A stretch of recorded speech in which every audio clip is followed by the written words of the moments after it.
नांदेड महानगरपालिकेवर भाजपचा झेंडा फडकणार आहे असा दावा अशोक चव्हाण यांच्याकडून करण्यात आलेला आहे।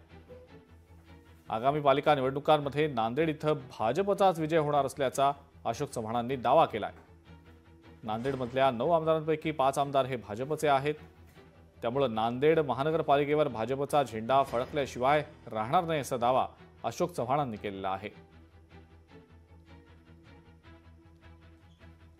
आपल्या समाजाला अधिकाधिक नगरसेवक सुद्धा आणून आगामी नगरपालिका सुद्धा भाजपच्या बहुसंख्य या ठिकाणी आपले कॉर्पोरेटर्स आणून ही महानगरपालिका भाजपचा झेंडा या महापालिकेवर पहिल्यांदा फडकल्याशिवाय राहणार नाही, हे सुद्धा मला या निमित्ताने मुद्दाम सांगितलं पाहिजे। आज भाजपचे 5 आमदार नांदेड जिल्ह्यामध्ये आहेत। कधी कधी 1, 2, 3 असायचे। आज ही पहिली वेळ आहे की भाजपचे 9 आमदारांपैकी भाजपचे 5 आमदार नांदेड जिल्ह्यामध्ये आहेत आणि महाराष्ट्रात सर्वाधिक आपण स्कोर केलेला असा आहे।